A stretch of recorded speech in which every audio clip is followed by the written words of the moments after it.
In the land of Oz, Glinda the Good joins the citizens of Munchkinland as they celebrate the death of the Wicked Witch of the West.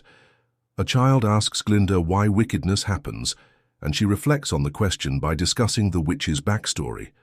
Born from an affair between the wife of then-Governor Throp and a traveling salesman, she was ostracized from birth due to her unnaturally green skin and uncontrollable magical abilities.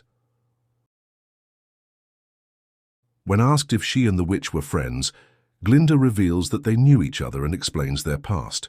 Years earlier, Elphaba Throp arrives at Shiz University to see off her wheelchair user, younger sister, Nessa Rose.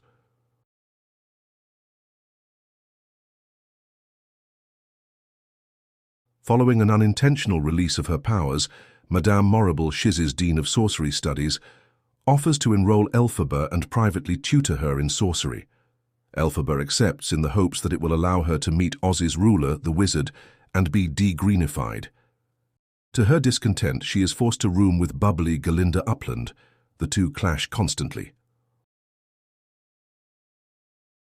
One night, Elphaba follows Dr. Dillamond, a talking goat who faces discrimination as one of Shiz's last animal professors, to a meeting of animals off campus. Dillamond reveals other animals are losing their civil rights and ability to speak, but Elphaba assures him the wizard will set things right. Rebellious transfer student Fiyero Tigalar arranges to take a group of students to the Ozdoost ballroom. Glinda convinces Bok Woodsman, a happy-go-lucky munchkin with a crush on her, to invite Nessaros so she can accompany Fiyero. At the Ozdoost, Glinda learns from a begrudging Morrible that she will be allowed to join the sorcery seminar at Elphaba's request. Elphaba arrives and is ridiculed for wearing a pointed hat that Glinda gave her as a joke. A remorseful Glinda dances with her, and the two later bond.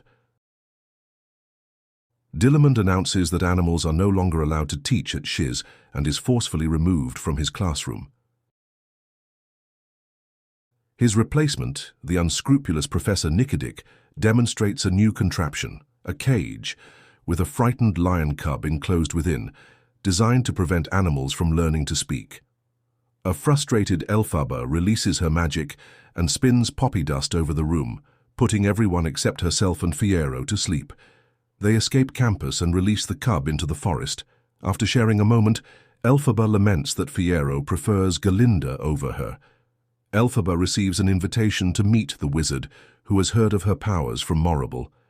Glinda, now shortening her name to Glinda in solidarity with Dillamond, accompanies her.